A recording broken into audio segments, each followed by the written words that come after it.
Mr. Speaker, I move that Parliament approves the financial policy of the government for the financial year 1st April 2026 to 31st March 2027.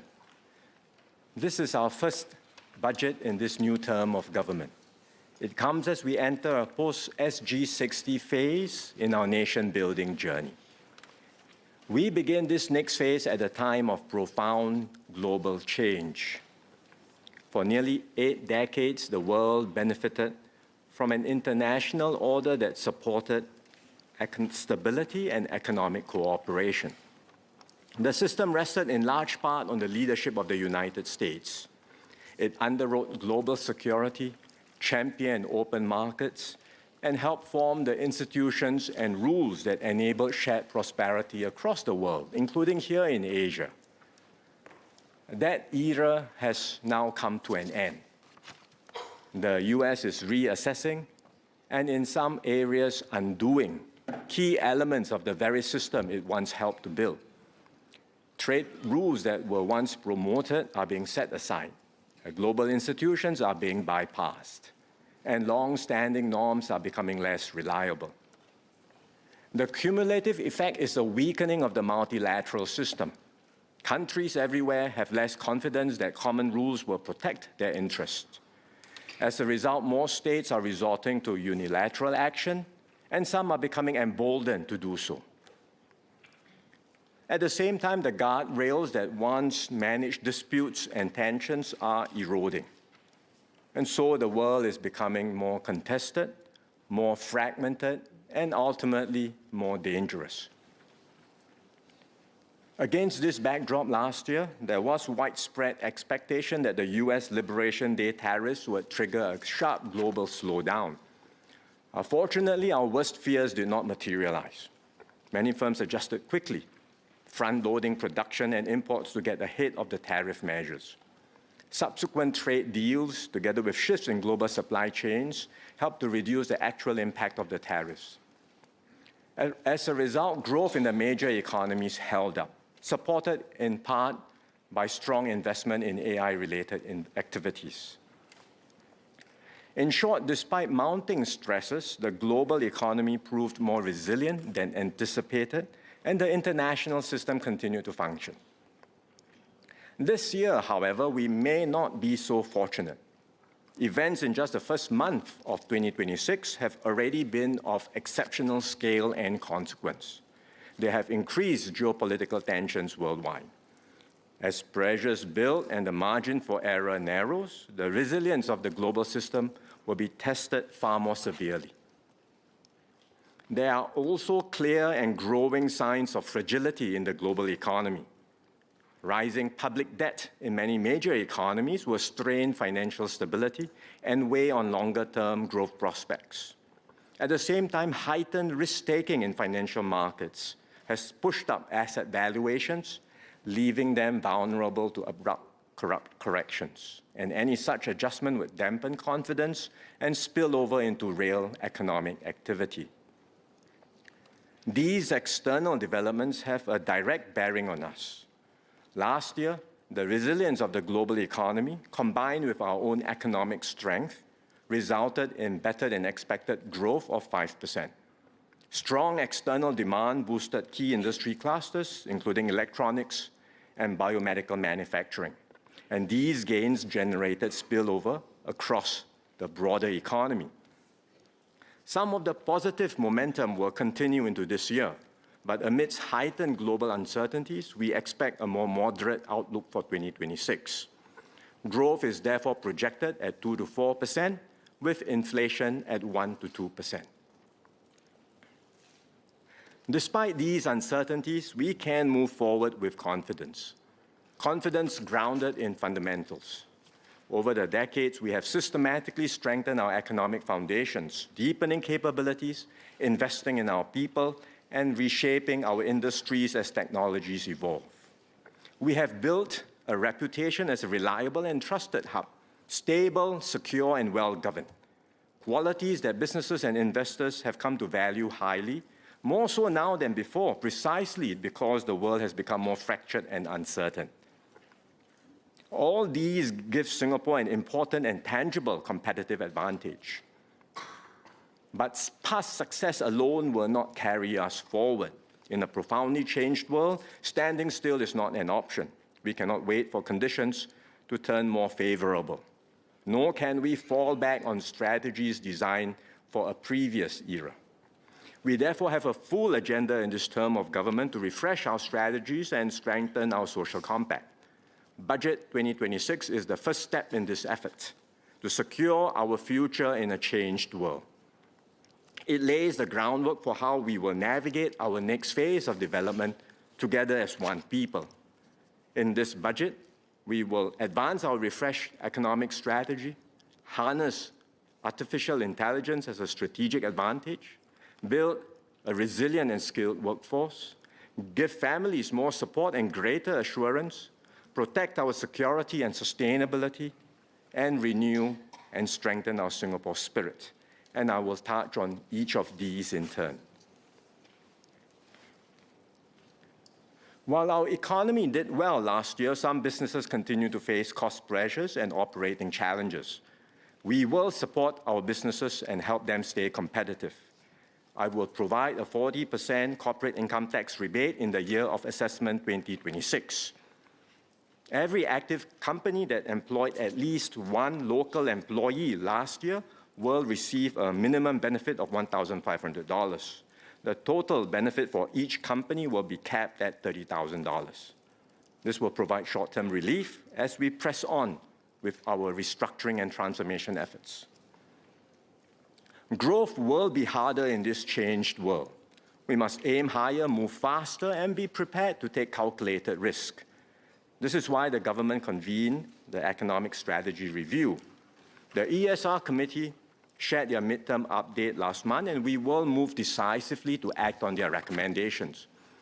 Our ambition is to secure growth at the higher end of the 2 to 3% range over the next decade.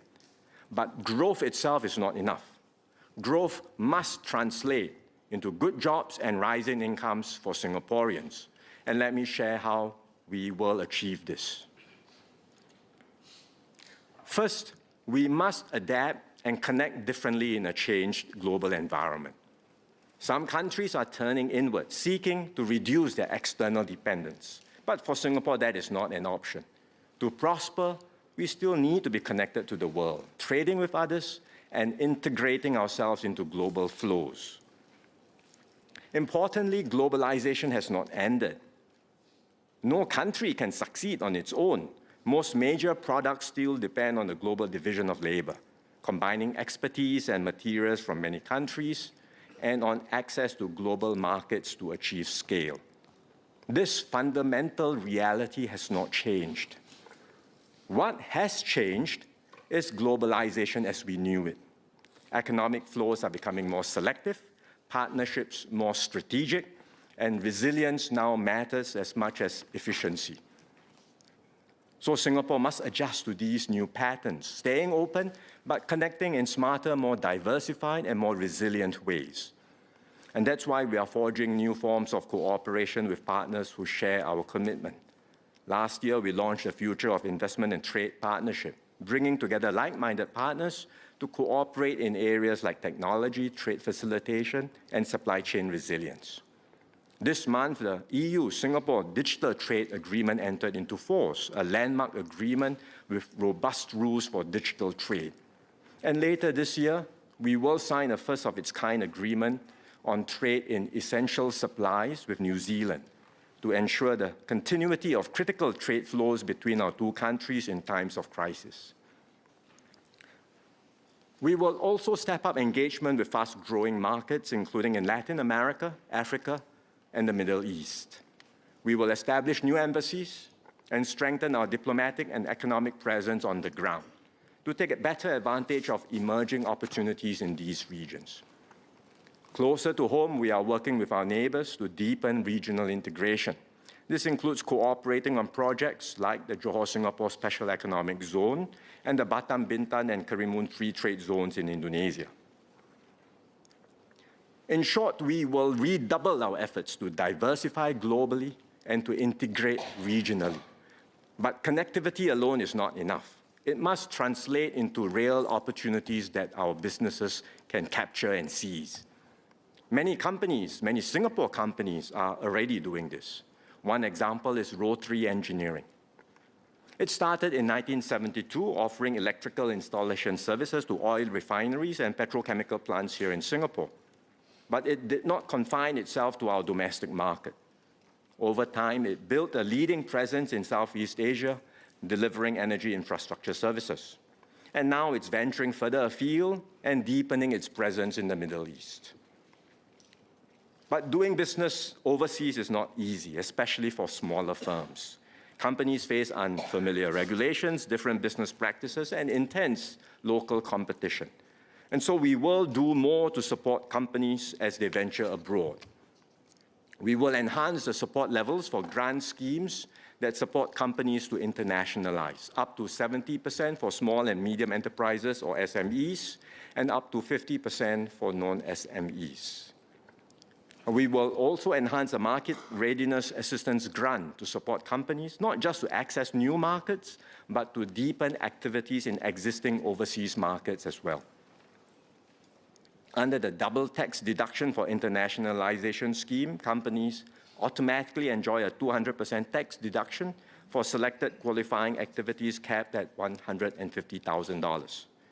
We will allow more qualifying activities to be eligible for such automatic tax deduction claims and raise the cap to $400,000.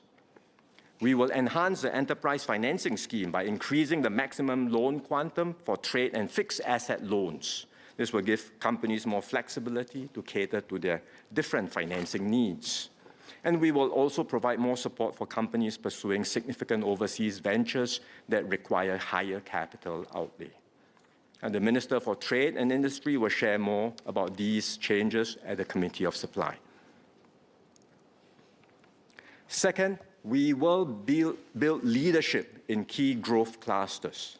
And that means anchoring critical segments of global value chains here in Singapore, especially activities with high knowledge content and strong spillovers. Our goal is not just to host such activities, but to shape how these industries develop and where they create value. We are already doing this in some areas, like semiconductors. A key frontier in semiconductors is advanced packaging. Despite what the name suggests, advanced packaging, this is highly complex and technologically demanding. Traditionally, faster chips have been built by packing more transistors onto a single chip. But this is becoming more costly, and we are approaching physical limits. As a result, attention has shifted to advanced packaging, which integrates multiple chips into a single package using highly precise manufacturing technologies. And this delivers better performance and energy efficiency. As Singapore began investing in advanced packaging, R&D, more than 2 decades ago, well before it became a global priority. And these investments are now bearing fruit.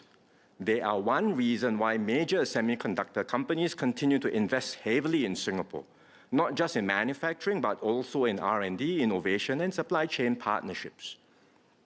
We see a similar pattern in other key industries like aerospace and biomedical science.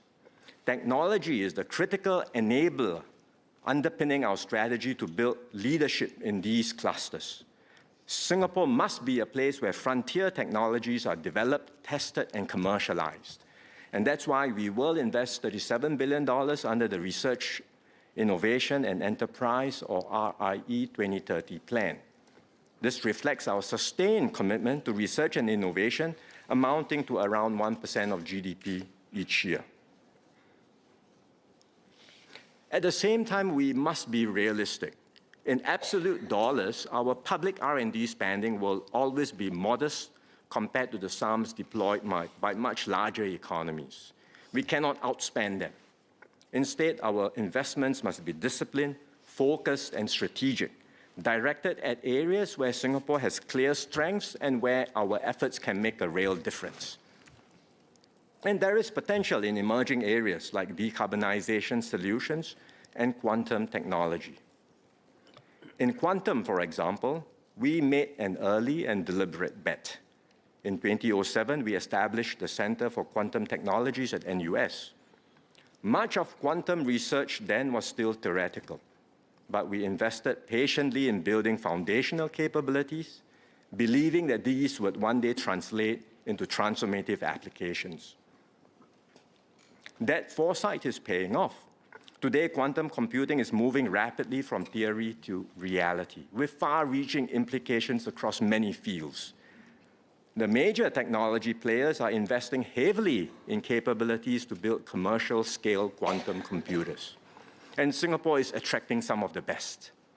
Quantinuum, one of the world's leading quantum computer companies, has established operations here and will be hosting its latest quantum computer in Singapore, making us the first country outside America to host this system. This will give our researchers and companies, including a few homegrown startups, direct access to cutting-edge quantum compute and opportunities to work on meaningful projects. We are also attracting top global talent and partnerships. Nobel laureate Professor John Martinez, a pioneer in superconducting systems, co-founded a quantum computing startup, which is collaborating with our researchers at A*STAR and NUS. They are developing novel components to advance the performance of quantum computers using state-of-the-art semiconductor processes. They chose Singapore because of the unique combination of our strengths in advanced manufacturing, semiconductors, and frontier quantum research. These examples show how we can build leadership in key growth areas and shape where innovation and value creation take place. In doing so, we strengthen Singapore's strategic resilience and relevance while creating more jobs and better opportunities for Singaporeans. Third, we will strengthen our enterprise ecosystem. Enterprise funding is a key part of this ecosystem. Over many years, we have worked steadily to strengthen this area. In venture and seed funding, we have made good progress. Compared to a decade ago, it is now much easier for startups to access early-stage capital. But many firms continue to face challenges at the growth stage. This is not unique to Singapore. Globally, growth stage capital has tightened. As a result, many firms, especially in deep tech, find it harder to raise the larger and longer-term funding that's needed to scale. We will therefore do more to catalyze growth capital in Singapore. Under the Startup SG Equity Scheme, the government provides initial capital to catalyze and crowd in private funding for promising startups. To date, the scheme has focused mainly on early-stage funding. We will now go further. I will set aside $1 billion to enhance Startup SG equity and expand its scope to cover growth-stage companies. Beyond this, we will take a more systemic approach to strengthening our growth capital ecosystem. We will convene a new work group led by Minister Chee Hong Tat, working closely with the industry to develop strategies to position Singapore as a leading center for growth capital. When enterprises are ready to list, we want them to see Singapore as their listing venue of choice. We had earlier set up the Anchor Fund to attract and anchor high-quality listings, and we are now seeing encouraging signs of renewed listing activity on the SGX. I will therefore launch a second 1.5 billion tranche of the Anchor Fund. As with the first tranche, this will be a co-investment between the government and Temasek. We will also continue to strengthen our broader equities market. Last year, MAS launched the Equity Market Development Program to develop our fund management industry and increase investor participation in Singapore equities. Industry response has been encouraging. MAS has allocated close to $4 billion to 9 asset managers. To build on this momentum, I will expand the program with a $1.5 billion top-up to the Financial Sector Development Fund. At the same time, we are implementing the other recommendations of the Equities Market Review Group. This includes streamlining listing rules and requirements to make it easier for high-growth companies to go public and establishing a dual listing bridge connecting the SGX and NASDAQ. These measures will enhance the depth and vibrancy of our public equities market and provide more pathways for enterprises to grow and scale from Singapore. Deep and vibrant markets are one part of the equation. We must also ensure a strong pipeline of high-quality companies that choose to build, grow, and anchor themselves in Singapore. Some will be locally grown enterprises, others will be promising enterprises from abroad. EDB has traditionally focused its investment promotion efforts on multinational enterprises. Going forward, it will step up efforts to attract high-growth companies with the potential to become future industry leaders. By anchoring such companies early, we can build new engines of growth and capture greater value for our economy as these enterprises grow and expand from Singapore. And this comprehensive approach, from nurturing homegrown startups to catalyzing private capital and attracting promising global companies, will strengthen our enterprise ecosystem. It will enable companies of all sizes and at every stage of growth to access the capital and partnerships they need to succeed. And importantly, this will create more opportunities for Singaporeans to secure good jobs and grow their careers.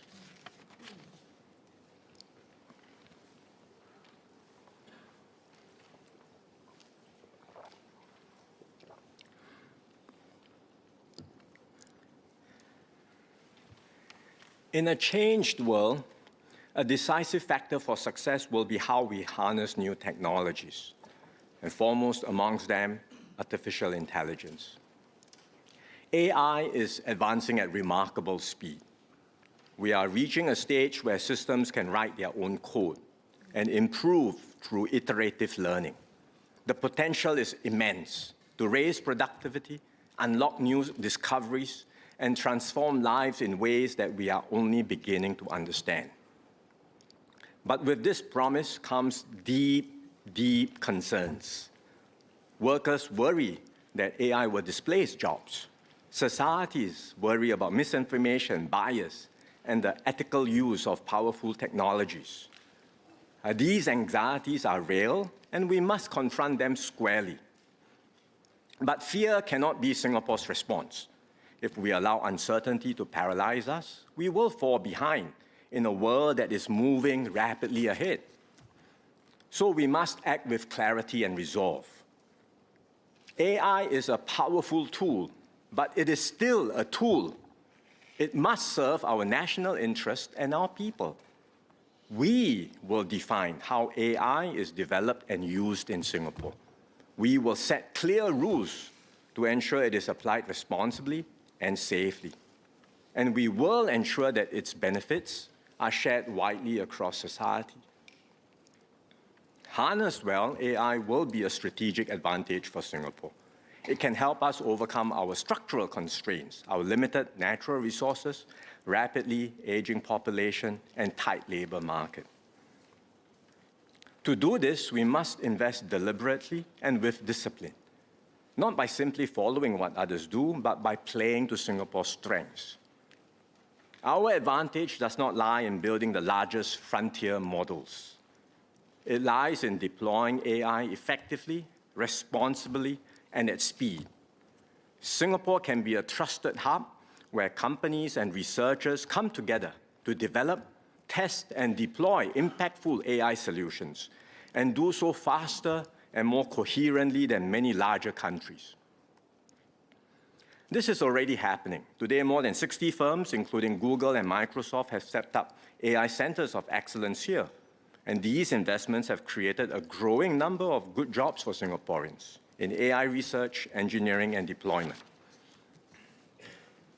But to fully realize AI's potential, we must go beyond individual pilots and isolated experiments. We must organize at the national level and move with speed and scale. We will therefore launch a new set of national AI missions. These missions will drive AI-led transformation in key sectors of our economy and push the boundaries of what is possible for Singapore and for the world. We will focus on 4 sectors: advanced manufacturing, connectivity, finance, and healthcare. For example, in advanced manufacturing, we aim to accelerate innovation and build best-in-class factories that can compete globally. In connectivity and logistics, AI can help to automate airport and seaport operations, move goods more efficiently, and strengthen Singapore's position as a leading global hub. These are not abstract aspirations. Each AI mission will be anchored in clear objectives and tangible outcomes. Delivering this will require us to work differently. We will review regulations and create sandboxes so that companies can test AI innovation safely and responsibly. Within the government, we will better align our R&D, regulatory, and investment promotion efforts so that agencies act in concert and pull in the same direction. All this will require a coordinated national effort. We will therefore establish a new National AI Council, which I will chair, to provide strategic direction and to drive Singapore's AI agenda. For AI to truly transform our economy, companies must also adopt it comprehensively. Many firms say they are using AI, but end-to-end transformation with AI is very demanding. It requires organizing data, rebuilding systems, redesigning processes and jobs, and retraining workers. Even the major global companies are grappling with this. But those that succeed will gain a decisive competitive advantage. A few leading Singapore companies like DBS and Grab are already moving decisively on AI transformation. We want to encourage more to do so. So we will launch a new Champions of AI program to support firms with the ambition to use AI to comprehensively transform their business. Support will be tailored to each company and will include enterprise transformation and workforce training. And as these companies succeed, they will set benchmarks for their industries and inspire others to follow. Beyond this, we will strengthen support for all enterprises, especially our SMEs, so they adopt AI and benefit from it in practical ways. We will build on the Enterprise Innovation Scheme, which provides businesses with 400% tax deductions on qualifying expenditures in activities like R&D, innovation, and capability development. We will expand the scheme to include AI expenditures as a qualifying activity for the years of assessment 2027 and 2028, capped at $50,000 per year of assessment. We will also strengthen our existing support schemes. The Productivity Solutions Grant, or PSG, already helps companies to adopt digital solutions. Increasingly, these solutions will be AI-enabled. Take Harry Ann's, an F&B company known for its freshly made Nonya Kueh. It began in the 1940s, started by Madam Chia Nyok Eng, and later grew into a stall at Tiong Bahru Food Center. And in the 1980s, her son took over the business. Today, the third generation runs the company, and it has expanded to 8 cafes across Singapore. With support from the PSG, it adopted an AI-enabled restaurant management system to automate ordering and billing and streamline operations, serving customers faster and growing its revenues in the process. We will expand the PSG to support a wider range of digital and AI-enabled solutions so that every firm, regardless of size, can access tools that help them work smarter and compete more effectively. To build a vibrant AI-enabled economy, it helps to have a focal point, one that brings together AI founders, practitioners, researchers, and innovators, and catalyzes more collaborations and interactions.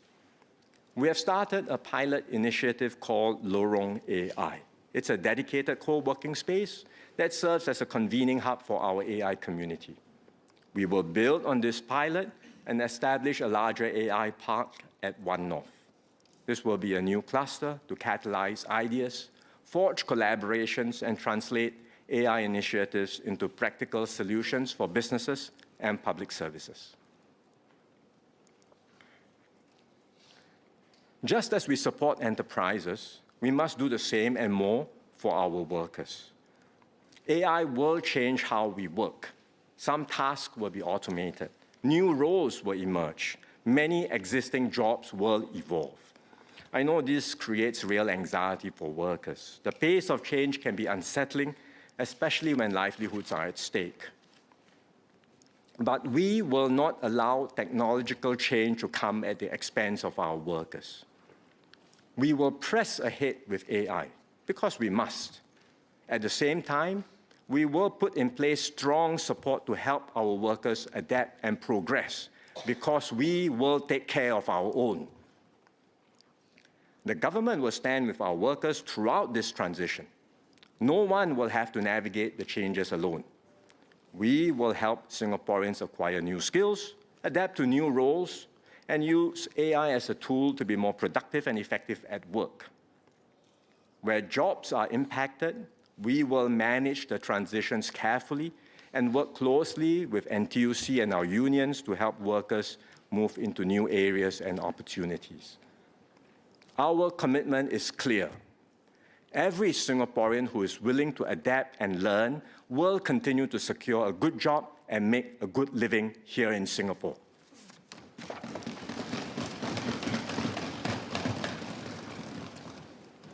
To succeed in this new reality, we must prepare both our future workforce and those already working today. For the next generation, we will strengthen AI literacy for students across all our institutes of higher learning. But just as importantly, our IHLs will continue to emphasize strong foundations so that students learn to use AI wisely, not as a shortcut, and are equipped with rigorous thinking and deep disciplinary skills. At the workplace, we will help workers use AI to take over routine tasks so that they can focus their time and energy on higher value activities, work that requires judgment, creativity, and human insight, and that cannot be replaced by machines. Take accountancy as an example. Today, accountants can use AI to automate large parts of data consolidation, preparation, and bookkeeping. But this allows them to move up the value chain, spending more time on client advisory, forensic work, and complex analysis, where professional expertise and trust matter most. To support workers through this transition, we will help them build practical AI capabilities. And because AI is already reshaping many forms of white-collar and cognitive work, we will start with the accountancy and legal professions and progressively extend this to other fields. Beyond these specific sectors, every Singaporean can take the initiative to learn and pick up AI-related skills. Today, many AI chatbots like ChatGPT or Gemini are widely available and easy to use. For many, they are just smarter versions of a search engine. But there's much more to AI than just doing a search. With the right guidance and prompts, these tools can do a lot more, helping users analyze information, generate ideas, and solve problems. Using AI well requires learning, practice, and the right support. There is already a wide range of AI-related courses on the SkillsFuture website, from fully online options to part-time and full-time programs. But we know it's not always easy to navigate the options and identify what is most relevant. So we will redesign the SkillsFuture website to make AI learning pathways clearer and easier to access, so that Singaporeans can quickly find courses that match their work needs and proficiency levels. Learning must go beyond theory. It must translate into hands-on applications. While most AI tools are free at a basic level, access to more advanced models requires a paid subscription. To further encourage learning, we will provide Singaporeans who take up selected AI training courses 6 months of free access to premium AI tools. This will allow them to practice, experiment, and apply what they have learned. Several ministries, MDDI, MOE, MOM, and MTI are involved in these cross-cutting efforts, and the ministers will provide more details at the Committee of Supply. Sir, Singapore will not be passive in the face of rapid changes around us. We will adapt, we will compete, and we will continue to move forward with confidence. By harnessing AI as a strategic advantage, we will shape our own future and secure our place in this changed world.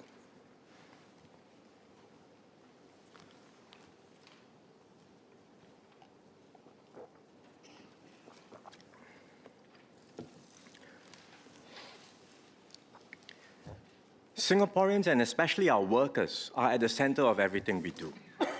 Ultimately, what matters is not just the policies we announce, but the outcomes they deliver in people's lives. And that is why we track results carefully and assess whether our efforts are making a real difference. Earlier this week, MOF released an occasional paper on income growth, inequality, and social mobility trends. It shows that over the past decade, we have made good progress, with broad-based wage increases and smaller income gaps. These improvements did not happen by chance. Left entirely to market forces, they would not have occurred on their own. Indeed, in many advanced economies, as growth slows, inequality becomes more entrenched. Singapore faces these same underlying pressures. That is why the government has and will continue to lean against these trends and strive to ensure that the fruits of growth are shared widely and fairly. Every Singaporean, regardless of where they start in life, should have a fair chance to pursue their aspirations and realize their full potential. So in this budget, we will continue to strengthen support for lower wage workers. The local qualifying salary, or LQS, sets the minimum salary that local employees must be paid in firms that hire foreign workers. We will raise the LQS for full-time local employees from $1,600 to $1,800. To help businesses defray some of the cost, we will enhance the Progressive Wage Credit Scheme, or the PWCS. We will raise the PWCS co-funding support for this year from 20% to 30%. We will also extend the PWCS for 2 more years to 2028. And from next year, we will raise the minimum wage increase to qualify for PWCS support from $100 to $200. This will better encourage and reward the firms that invest in their workers. These measures build on the progressive wage model, or the PWM, which we have developed together with NTUC and our tripartite partners. The PWM goes beyond a simple flat minimum wage and instead links pay increases to skills, productivity, and career progression. And it is delivering results. We will also continue to strengthen training support for the PWM. Last year, I announced additional support under the Workfare Skills Support for workers who take up long-form training courses. We will go further to enhance the basic tier of the scheme and increase the hourly allowance for workers who upgrade their skills. We will also do more to support lifelong learning for all Singaporeans through Skills Future. When we first started Skills Future more than a decade ago, the training landscape looked very different. At that time, our IHLs were still largely focused on pre-employment training. But we knew this was no longer sufficient. And that's why we set up Skills Future Singapore in 2016 under the Ministry of Education to embed lifelong learning within our education system. Today, we have achieved this objective. Working adults at all stages of their careers can access a wide range of high-quality training options across our IHLs. All our autonomous universities, polytechnics, and ITE have internalized lifelong learning as part of their mission. For example, NUS and NTU, our 2 largest universities, have made lifelong learning an integral part of how they organize their teaching and learning. They offer flexible pathways for alumni and adult learners to take modular courses, earn stackable credits, and progressively build these into recognized qualifications. Singaporeans, too, are increasingly embracing lifelong learning. Last year, more than 600,000 individuals took up training with Skills Future support offered by IHLs and private training providers. While Skills Future Singapore under MOE focused on skills training, we also had Workforce Singapore under MOM to engage employers and help job seekers find jobs. Over the years, we have worked to strengthen coordination between these two agencies. But in an era of faster technological change and more frequent job transitions, stronger alignment is needed, and our systems must work more seamlessly together. Hence, the ESR committee had recommended that the government review how we organize jobs and skills support for Singaporeans. We have carefully considered this recommendation and will take a decisive step forward. We will merge Skills Future Singapore and Workforce Singapore into a new statutory board jointly overseen by MOE and MOM. This new agency will be a one-stop shop for skills training, career guidance, and job matching services. For workers and job seekers, that means support will be more seamless from career planning to skills acquisitions and job matching and transitions. For employers, the support will be more integrated, covering workforce planning, job redesign, hiring, and workforce development. The Minister for Education and the Minister for Manpower will share more at the Committee of Supply. This goes beyond making an organizational change. It is about continually strengthening our system of lifelong learning and career support, so Singaporeans can adapt, grow, and realize their full potential. In a world where change is constant, we must remain a society that never stops learning and never stops striving to do better. We are also strengthening support for specific segments of our workforce. In 2024, we launched the Skills Future Level Up program to help mid-career workers undergo a skills reboot. The take-up has been encouraging. Over 60,000 Singaporeans aged 40 and above have already benefited from substantial training courses. Mr. Jeffrey Low is one of the many adult learners who has benefited from the program. After 18 years as an air steward, he was keen to reskill and pursue new opportunities aligned to his interests. So he enrolled in a digital product management course at the Singapore Institute of Technology. Most of his course fees were offset by Skills Future subsidies and credits. He also received a mid-career training allowance during the 3-month course, which helped support his daily expenses while he trained. So now Jeffrey is doing well in a new role as a duty terminal manager with Changi Airport Group. We will continue to enhance the Level Up program. From next month, the mid-career training allowance will be extended to those who take up part-time training, not just full-time, but also part-time training. And we will also expand coverage to include more industry-relevant courses. Another important group is our senior workers. We will support our seniors so they can continue to contribute meaningfully. This includes helping them plan ahead for their later stage careers and supporting them in refreshing their skills. We will also equip employers to design age-friendly jobs and multi-generational workplaces. MOM has convened a tripartite work group on senior employment to study these issues comprehensively. Their recommendations will be released later this year. In the meantime, we will extend the senior employment credit to end 2027 to support employers who continue to employ senior workers. As we create better jobs and upskill Singaporeans, we must also remain open to global skills and talent. Foreign professionals and workers strengthen our teams, transfer knowledge, and enable companies to grow. And this in turn creates more and better opportunities for Singaporeans. At the same time, we will continue to ensure that our foreign workforce complements a strong Singaporean core. In line with this approach, we will refine and update our foreign worker policies to reflect evolving conditions. We will raise the Employment Pass or EP minimum qualifying salary for new applicants from $5,600 to $6,000 from January 2027. This maintains the quality of the EP holders as local wages rise.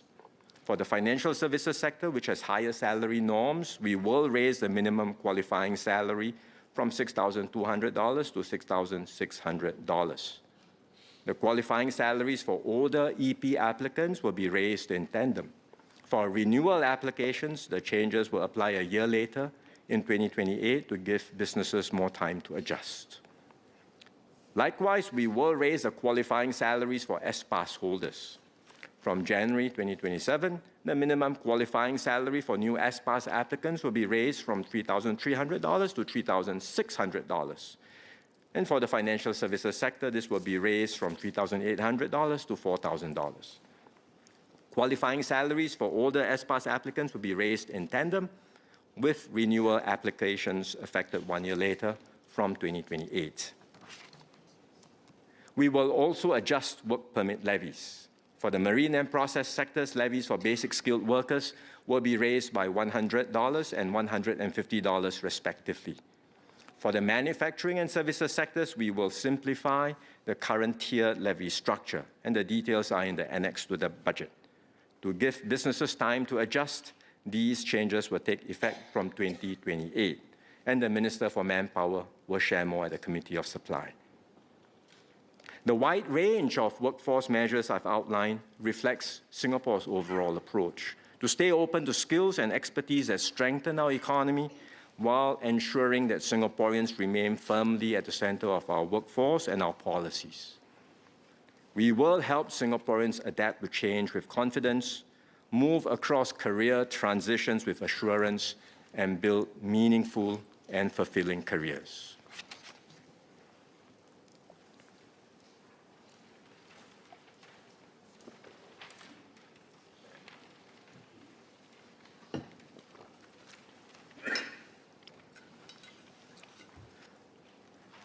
Sir, families are the bedrock of society and the first line of support for every individual. Through Forward Singapore, we have made significant moves in recent years to support Singaporeans and their families, from parents to seniors, caregivers, and persons with disabilities.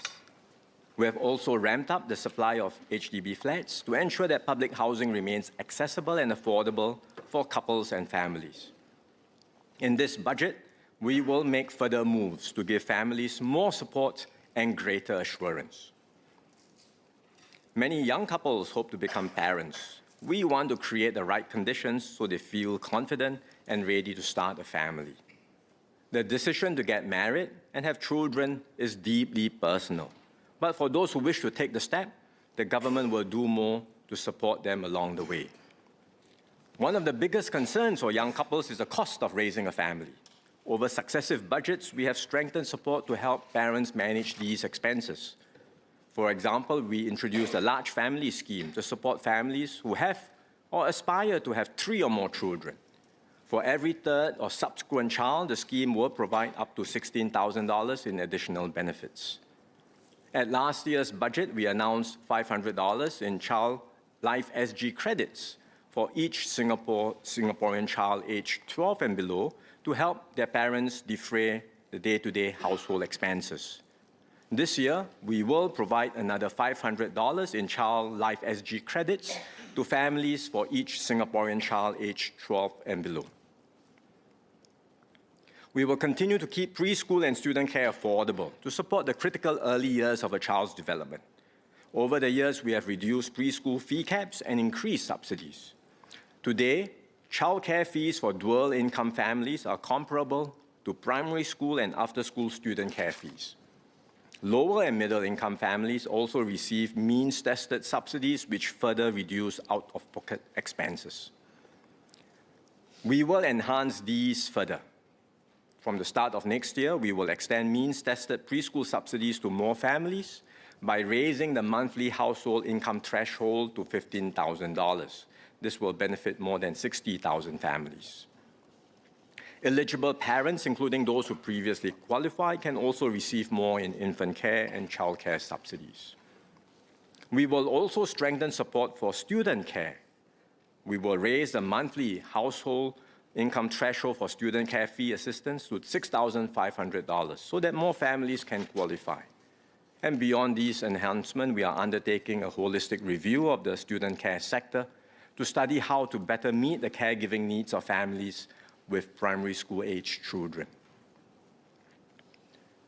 We will continue to help lower-income families, especially those with young children, move towards greater stability, self-reliance, and social mobility.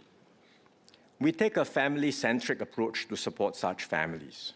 Under ComLink Plus, each family is paired with a dedicated family coach who works with them to develop personalized action plans and to coordinate support. To recognize and reinforce the family's own efforts, we introduced progress packages.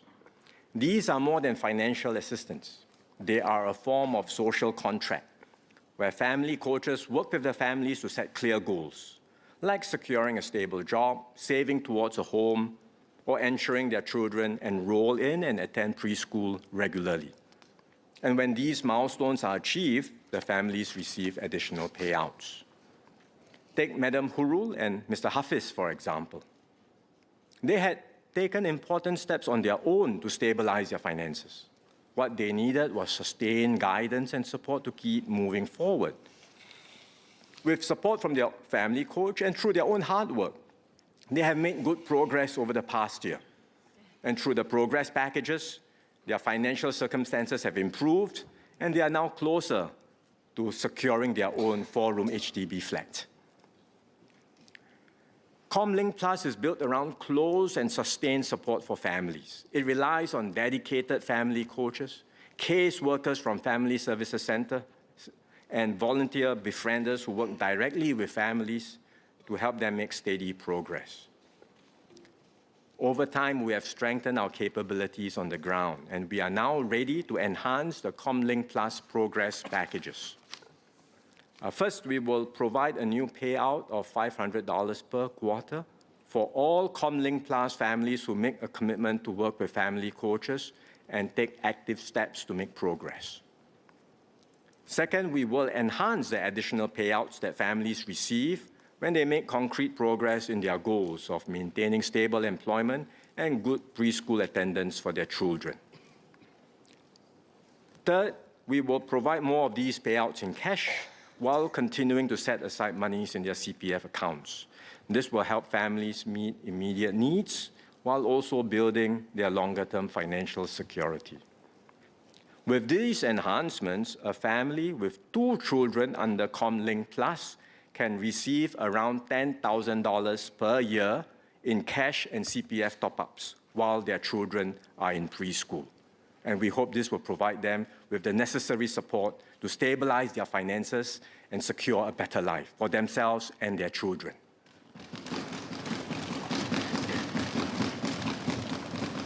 The Minister for Social and Family Development will provide more details of these changes at the Committee of Supply. We will also do more for persons with disabilities, as well as their families and caregivers. Minister of State Goh Pei Min is leading a task force to review how we can provide more meaningful support at different life stages for persons with disabilities and their families. This includes expanding capacity in community-based facilities, keeping services affordable, and supporting graduates of special education schools to secure meaningful employment and live well in the community. We look forward to the recommendations of the task force. Strengthening support for persons with disabilities is a key priority for the government and a shared responsibility for all of us. So the government stands ready to set aside additional resources to advance these efforts. As our population ages, we will also provide more support for our seniors so they can age with dignity, security, and peace of mind. We recently enhanced CareShield Life to provide higher payouts, giving seniors greater assurance against long-term care costs. We also increased CareShield Life premium subsidies to help cushion the impact of the higher premiums. I will top up the long-term care support fund by $400 million to fund the additional subsidies. With longer lifespans, retirement adequacy is another major concern for many Singaporeans. Our aim is clear.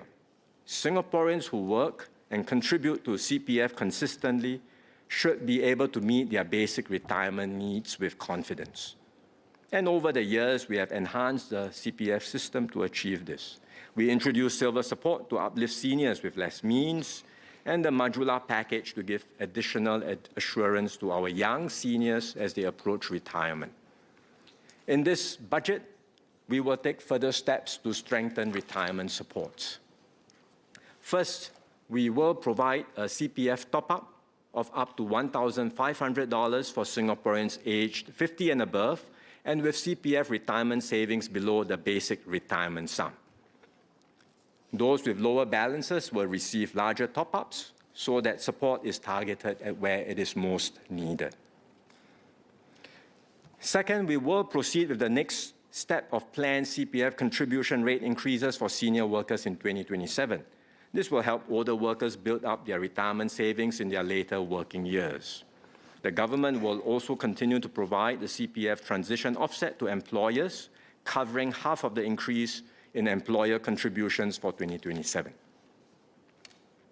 Third, we will offer more investment options for CPF members who wish to grow their savings further. Today, the CPF system provides stable, risk-free interest rates to help Singaporeans build up their retirement nest egg. With the extra interest that CPF offers, CPF members can earn up to 6% per annum risk-free on their CPF balances. Some CPF members, especially those with a longer runway to retirement, are prepared to take more risk to generate potentially higher returns. But experience shows that most people do not do well picking and trading individual stocks. It is very hard to beat the market consistently. For retail investors, a more sensible approach is broad and diversified exposure through low-cost funds. But even then, risks remain, because some may invest when the markets are high and retire during a downturn, precisely when they need their savings. And that's why the CPF advisory panel earlier recommended introducing a lifetime retirement investment scheme. This is essentially a life cycle investment approach with a predefined glide path to retirement. In other words, members take on more risk with greater exposure to equities when they are younger, and their investments are automatically rebalanced towards safer assets as they approach retirement. We studied this recommendation carefully. Currently, such life cycle investment products are available in the market, but they have traditionally come with high fees. So rather than leave this entirely to the market, the government will help shape and develop such products under a new scheme for CPF members. Later this year, CPF Board will engage the industry and invite expressions of interest from potential providers. A key requirement will be that the fees are kept low. We will select 2 to 3 credible providers to keep choices simple for members. The government will also be prepared, in principle, to provide some time-limited support to kickstart the scheme. Participation in the new investment scheme will be voluntary. CPF members can choose whether to opt in. At the same time, we will strengthen efforts to help members understand whether this option is suitable for them, in particular for members who are younger and have a longer runway to retirement and who can better ride out short-term market fluctuations. I've set out the broad framework today, but there are still many details to work out, and MOM and CPF Board will share more when ready. The government will continue to do whatever is necessary to help Singaporeans manage cost pressures for as long as it is needed. Although inflation has eased in recent years, we know that many Singaporeans still face anxieties and pressures. So we will continue to provide additional support this year. First, I will provide a cost of living special payment comprising $200 to $400 in cash to Singaporean adults earning up to $100,000 in assessable income and who do not own more than one property. Second, there will be additional USAVE rebates to help households with their utilities expenses. Eligible HDB households will receive 1.5 times the regular amount of USAVE rebates, or up to $570 this financial year. Third, I will provide another $500 in CDC vouchers.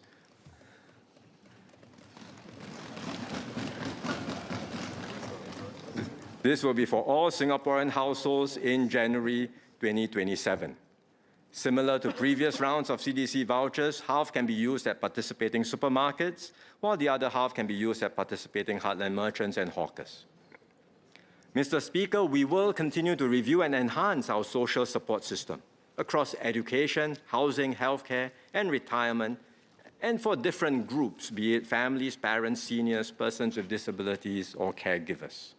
We will keep working at this steadily and responsibly so that Singapore remains an inclusive and united society and a place that we are all proud to call home.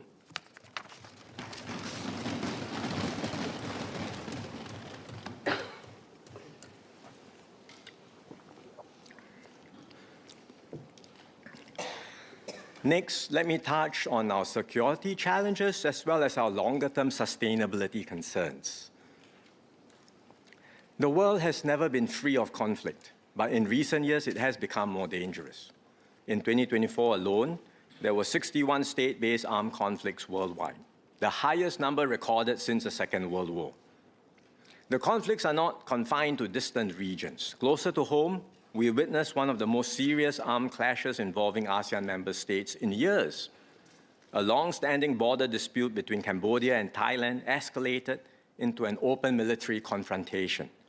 Drones, rocket launchers, and even fighter jets were deployed. Civilians were wounded, displaced, and lives were lost. These developments are deeply troubling. They reflect a shrinking space for negotiation, a greater willingness to use force, and a higher risk of miscalculation, with consequences that can easily spill across borders. History has taught us a hard lesson. No one will come to our rescue if Singapore faces a crisis. We alone are responsible for our defense and survival. And that's why we must stay vigilant and be prepared for a wider range of security challenges and threats. Since independence, we have invested steadily to safeguard Singapore's peace and stability. That's allowed us to adopt new technologies and build credible and strong capabilities in both the SAF and the home team. The recent conflicts we see around us underscored how the nature of warfare is changing. Unmanned area systems are now a common feature of modern conflict. They are used not only for surveillance, but also for precision strikes, electronic warfare, and coordinated operations. Drones are cheaper, more accessible, and increasingly sophisticated, allowing even smaller actors to project force in new ways. We will study these developments carefully. We will invest decisively in capabilities that are essential to Singapore's defense. And that includes strengthening our ability to deploy, counter, and operate alongside unmanned systems across all domains. Beyond the physical battlefield, the digital domain has emerged as an increasingly contested arena. We are seeing a sharp rise in attacks by both state-sponsored and non-state actors in cyberspace. They range from scams targeting individuals to highly sophisticated attacks on critical information systems. Singapore is an attractive target. We have faced attacks from malicious cyber actors, including hostile information campaigns and deliberate attempts to undermine our national security. Over the years, we have strengthened our defenses. We established the Cybersecurity Agency, built expertise within the Home Team Science and Technology Agency, and stood up the Digital and Intelligence Service in the SAF. These efforts have enabled us to detect, disrupt, and fend off many attacks. But the threat landscape continues to evolve, with attacks becoming more frequent, more coordinated, and more sophisticated. We will therefore continue to strengthen our cybersecurity posture by deepening capabilities, improving coordination across agencies, and better safeguarding our most critical systems. It is also no longer sufficient to defend government systems alone. Many private sector companies play a critical role in delivering essential services, and their systems are likewise vulnerable. The attackers often exploit smaller or less protected companies as weak links to gain access to larger systems and cause widespread disruption. Yet many companies lack the resources or the expertise to deal with these advanced cyber threats. So we will deepen partnerships with industry, especially owners of critical information systems, to improve our preparedness and strengthen our collective cyber defense. All this underscores the importance of sustained investments in our security. For now, we expect to keep defense spending at about 3% of GDP. But we are prepared to spend more if the need arises. Importantly, our security effort goes beyond MINDEF alone. It also includes investments in the security of our critical infrastructure and in the home team. Taken together, we expect overall security-related expenditures to rise in the coming years to keep Singapore safe and secure in a far more complex threat environment. Beyond immediate security threats, we must also confront a longer-term challenge to Singapore, and that's the growing impact of climate change. We are already feeling its effects: higher temperatures, heavier rainfall, and more frequent extreme weather events. Unfortunately, global momentum on climate action has slowed. At the 30th Conference of the Parties in Brazil last November, countries were unable to agree on concrete decarbonization roadmaps. At around the same time, last year, the International Maritime Organization delayed adoption of its net zero framework because member states could not reach consensus. Some governments are scaling back their climate ambitions. But for Singapore, retreating from action is not an option. We will continue to do our part, not only to address climate risk, but also to secure our longer-term resilience and competitiveness. A key pillar of our climate strategy is the carbon tax. It sends a clear price signal to encourage emissions reductions. This is already having an impact. Firms are investing more in low-carbon solutions and improving energy efficiency. We had earlier announced our carbon tax trajectory for this decade. The tax has just been raised to $45 per tonne for this year and next, and the plan is to reach $50 to $80 per tonne by 2030. For HDB households, the additional USAVE rebates that I highlighted earlier will help to cushion the impact of the carbon tax. For businesses, we will extend the energy efficiency grant and support for green loans under the enterprise financing scheme. This will help firms invest in energy efficient and sustainable solutions. While Singapore will continue to contribute responsibly to climate action, we recognize that our actions alone cannot determine global outcomes.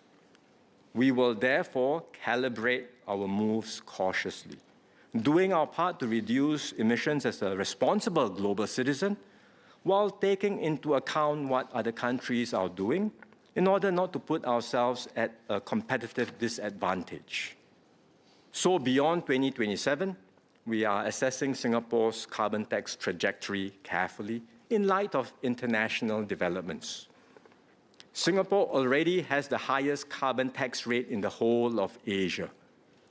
If global climate momentum continues to weaken, we may need to position ourselves towards the lower end of the $50 to $80 per tonne range by 2030. Looking further ahead, our path to net zero will depend heavily on technological breakthroughs and sustained international cooperation. Without these, it will be increasingly difficult for a small resource country like Singapore to move further on our own. The progress of our transition to net zero may therefore be uneven, but our efforts will be credible, forward-looking, and aligned with global realities.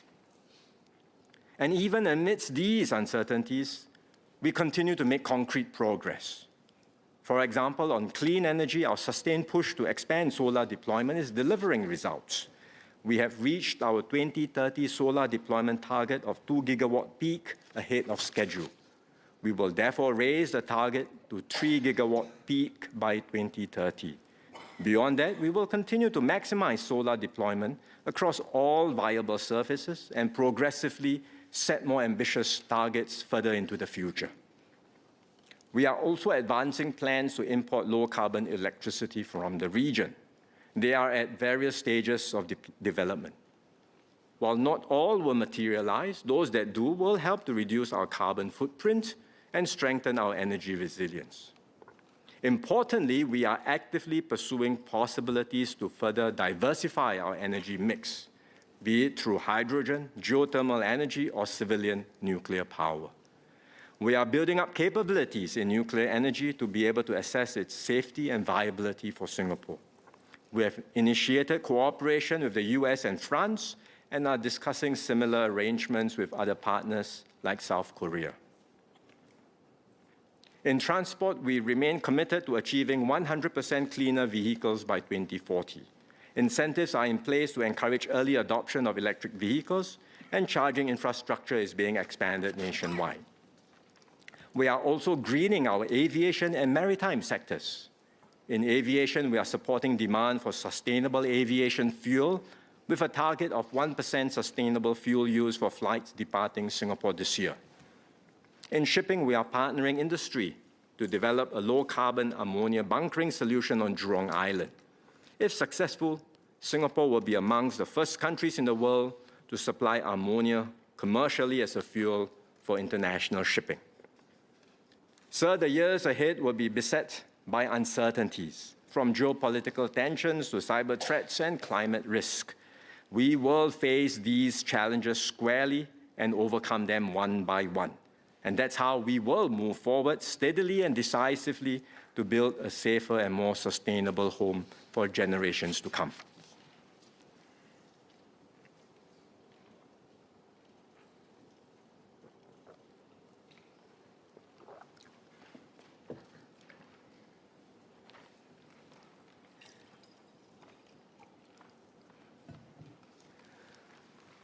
Singapore's greatest strength lies not just in our policies and plans, but in the spirit of our people.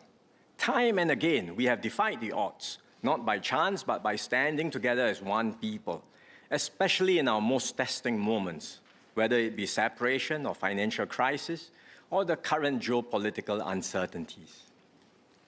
Around the world, we see growing polarization and a tendency for groups to turn on each other. Many societies are becoming more divided and more ungovernable. We cannot let this happen in Singapore. And so in this budget, we will continue to invest in renewing and strengthening the bonds that bind us. Our shared bonds are strong today, but they were not formed overnight, nor by chance. They were built patiently and deliberately, generation after generation. Our arts and heritage play a vital role in this journey. They help us understand where we came from, express who we are today, and imagine who we can become as a people. Multiculturalism is a defining part of our identity.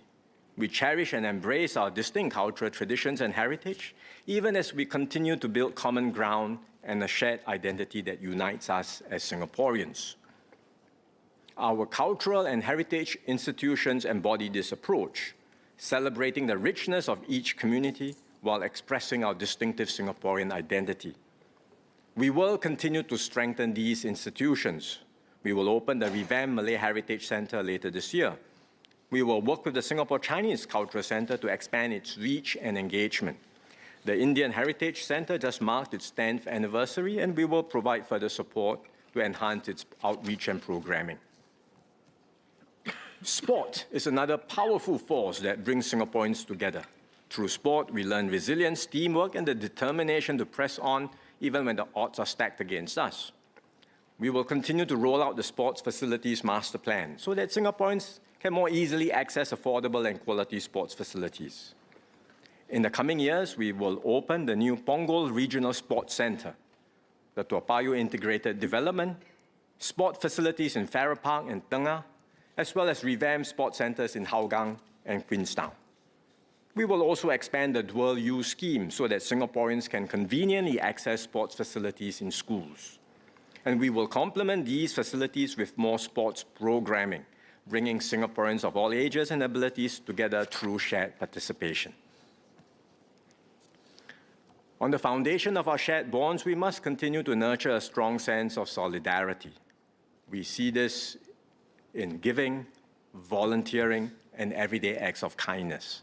These actions break down barriers, draw us closer, and remind us that we are all in this together. They form the foundation of a we-first society. The government will do our part to encourage and support this. Today, we provide 250% tax deductions for qualifying donations to institutions of a public character, or IPCs, and eligible institutions.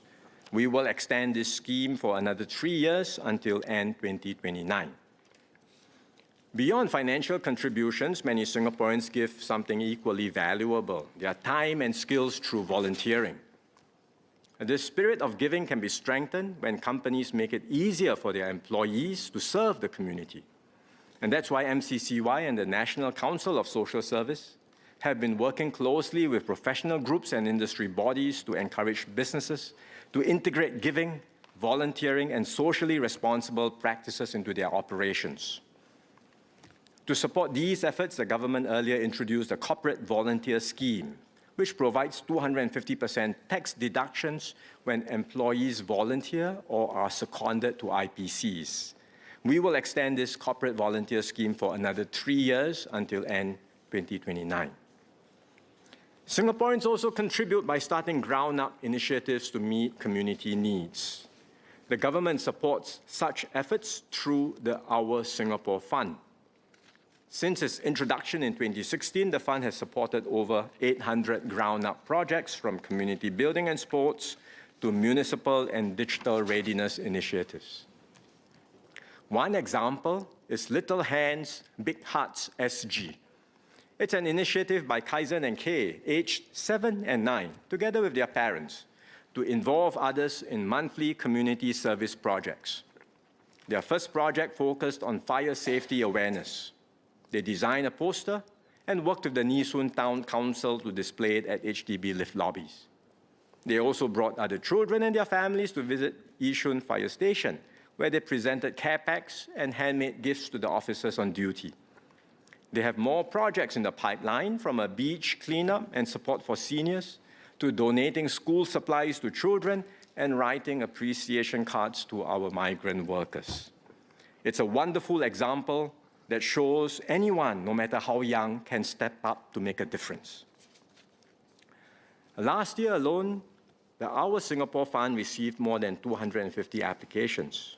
At the same time, we've heard feedback on how the fund can be improved, including the need for larger grant amounts, longer funding horizons, and broader eligibility.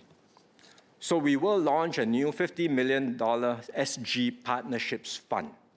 This is to catalyze ground-up initiatives and help them build sustained capabilities and impact. The new fund will provide differentiated tiers of funding over different time frames, including grants of up to $1 million for larger multi-year projects. We will also continue to partner our youth and open up more avenues for them to shape Singapore's future. Youth panels have enabled young Singaporeans to work with the government on issues that matter to them. In the first round, 120 youths contributed across 4 panels. We will launch the next round of youth panels later this year, enabling more young people to step forward and make a difference. The Acting Minister for Culture, Community and Youth will share more details on these initiatives at the Committee of Supply.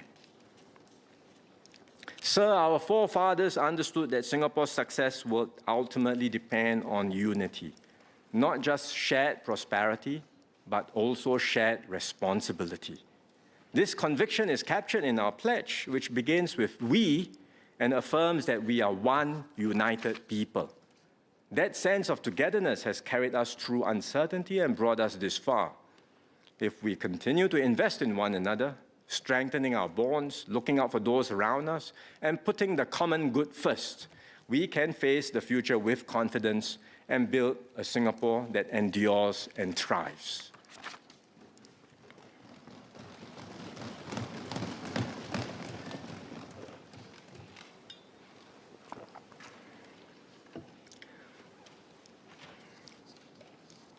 Now let me touch on our fiscal position.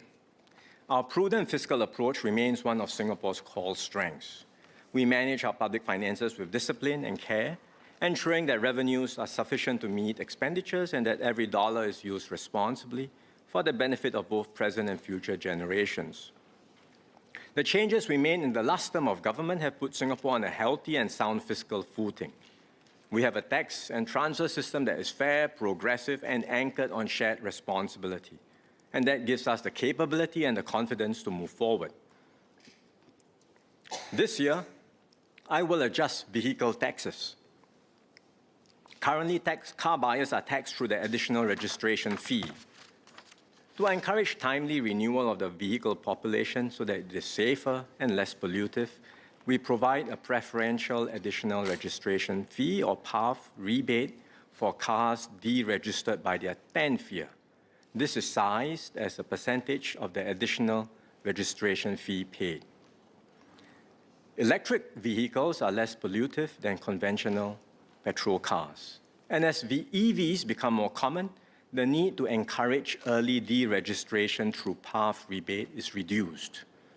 Therefore, I will reduce the PAF rebate by 45 percentage points.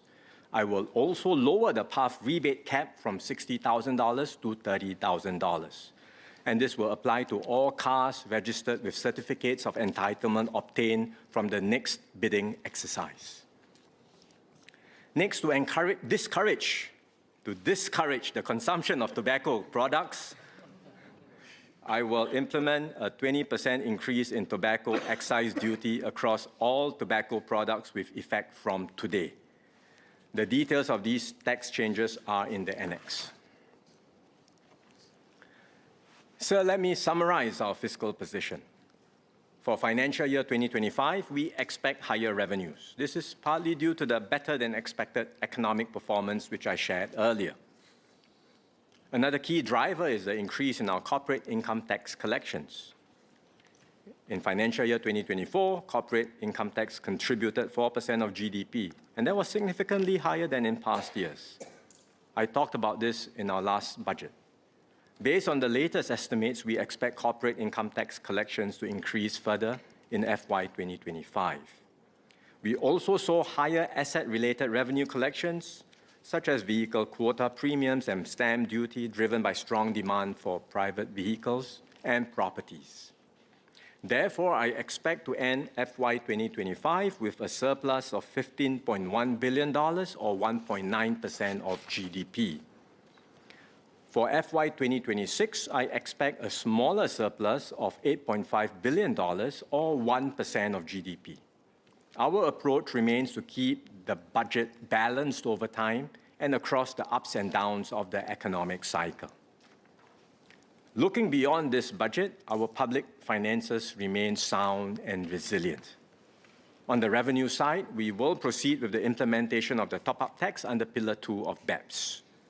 This will raise the effective tax rate for large multinational enterprises operating in Singapore to 15%. So we expect higher corporate tax collections from FY 2027 onwards. At the same time, our spending needs will grow across multiple fronts. First, on external relations and security, we will need to invest more in expanding our overseas partnerships and in building up deeper capabilities to keep Singapore safe and prepared for emerging threats. Second, on the economic front, even with the BEPS initiative, many other countries are rolling out generous incentives to reshore and onshore major investments. That is the reality of today's competitive landscape. To remain attractive and stay in the game, we must update and strengthen our investment promotion toolkit. And that's one reason why MTI's expenditure has risen sharply in this budget and why it is likely to remain elevated in the years ahead. Third, on social needs, we had anticipated higher spending for healthcare and provided for it through the GST rate increase. But healthcare is not the only social need we must address. We also need to strengthen assurance for families, enhance social mobility, and boost retirement adequacy so that Singaporeans can face each stage of life with confidence and peace of mind. And finally, we must prepare for longer-term challenges. We have set aside resources through specific funds for major future needs, including critical infrastructure investments for our energy transition and coastal protection. And in this budget, we will make further top-ups to the relevant funds to support the development of Changi Airport, as well as our longer-term economic strategies. We therefore expect both revenues and expenditures to continue rising. The government will manage this increase carefully, ensuring that spending remains supported by revenues and consistent with our objective of maintaining a balanced budget over the medium term. Sir, our sound public finances give us the ability to act decisively and to invest where it matters most. This puts Singapore in a very different position from many other countries where governments are constrained by debt and deficit pressures and forced into difficult trade-offs over what to cut. In contrast, we begin this term of government in Singapore on a firm fiscal footing. We are therefore able to invest meaningfully and responsibly in policies and programs that benefit all Singaporeans now and in the years ahead.